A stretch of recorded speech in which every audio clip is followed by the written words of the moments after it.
नमस्कार आदाब दोस्तों, मैं आपका दोस्त मोनू। आप सदाबहार कहानियों का आनंद लेना चाहते हैं तो सबसे पहले आप हमारा चैनल स्टोरी किट को सब्सक्राइब करें। दोस्तों, आज मेरी कहानी का शीर्षक है माँ का प्यार ही कुछ ऐसा है। आदित्य ने बैग से शाल निकाला और वह कुछ सोचने लगा। वो सोच रहा था कि पिछली रात जब वह बिस्तर पर जाने से पहले अपना बैग पैक कर रहा था तो उसकी माँ कैसे अपना शॉल लाई थी और उसे बैग में रखने के लिए कह रही थी। कैसे उसने कहा था अगर बारिश हुई तो बहुत ठंड लगेगी। करीब 1 घंटे से अधिक समय से ट्रेन एक छोटे स्टेशन पर खड़ी थी। ट्रेन में बैठे बैठे आदित्य का धैर्य जवाब दे रहा था। आजीज होकर वह अपनी सीट से उठ खड़ा हो गया। वह पता लगाना चाहता था कि आखिर ट्रेन इतनी देर से एक ही जगह पर क्यों खड़ी है। वह अपनी सीट से उठकर गेट के पास गया। उसने बाहर देखा, यहाँ तो बारिश हो रही है। फिर आदित्य वापस अपनी सीट पर जाकर बैठ गया और अपने सिर के नीचे बैग रखकर लेट गया। काफी देर बाद उसे धीरे धीरे नींद लगने लगी। अचानक एक महिला ने उसकी बाजू को हिलाते हुए उसकी नींद उड़ा दी। वह उठकर बैठ गया। इसी बीच उसकी नजर एक अधेड़ उम्र की महिला पर गई जो मैले कुचैले और गंदे कपड़े पहने हुई थी और अपने हाथ में अपना हैंड बैग पकड़े हुई थी। ट्रेन स्टेशन से बाहर निकल चुकी थी और अपनी रफ्तार पकड़ चुकी थी। नींद में आदित्य को इस बात की तनिक भनक भी नहीं लगी कि कब उसका हैंड बैग उसके सिर के नीचे से फिसलकर नीचे फर्श पर गिर गया। आदित्य ने फटाक से अपना बैग महिला के हाथ से ले लिया और चेक करने लगा कि कहीं उसका पर्स और अन्य सामान गायब तो नहीं है। जब उसने अपना बैग खोला तो अंदर अपनी मां का शाल देखकर आश्चर्यचकित रह गया। बैग में सारे सामान व्यवस्थित तरीके से रखे हुए थे।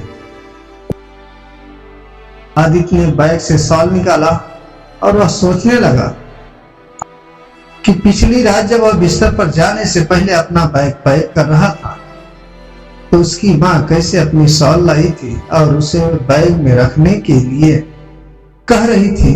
उसने कहा था अगर बारिश हुई तो बहुत ठंड लगेगी।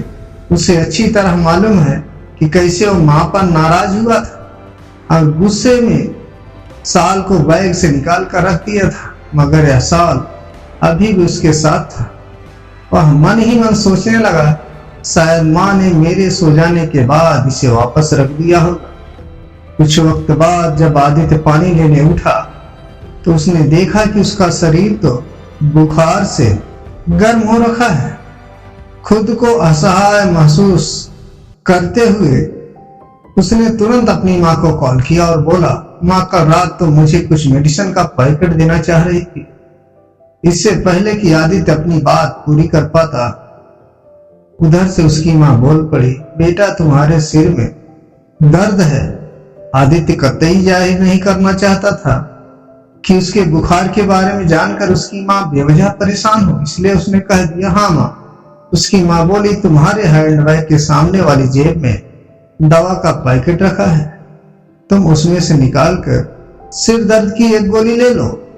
और हाँ, मैंने पैकेट में बुखार की दवा भी रख दी है, शायद कुछ खा लो। सुनो, मैंने तुम्हारे बैग में एक सैंडविच पैकेट भी रख दिया है।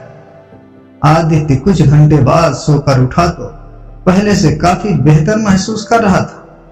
जैसे ही वो अपना पैर फैलाने के लिए उठा तो उसकी नजर गलियारे के पास बैठी एक महिला पर पड़ी। उसने अपने बच्चे को खिड़की से ठंड हवाएं आ रही थी। उसके शरीर पर फटे पुराने कपड़े इस ठंड से बचाने के लिए नाकाफी थे। आदित्य ने गौर से देखा तो पाया कि अरे ये तो वही महिला है जिसने उसे पहले जगाया था और उसका बैग लौटाया था। बिना सोचे समझे आदित्य ने बैग से अपनी माँ का शाल बाहर निकाला और ठंड से कांप रहे बच्चे को उड़ा दिया। उसने देखा बच्चा कैसे अब सुकून से सो गया। आदित्य सोचने लगा वह एक नहीं बल्कि दो माताओं के प्यार और स्नेह की चादर से उसे बचाया है। माँ के प्यार की तपिश ही कुछ ऐसी है। राधे राधे दोस्तों।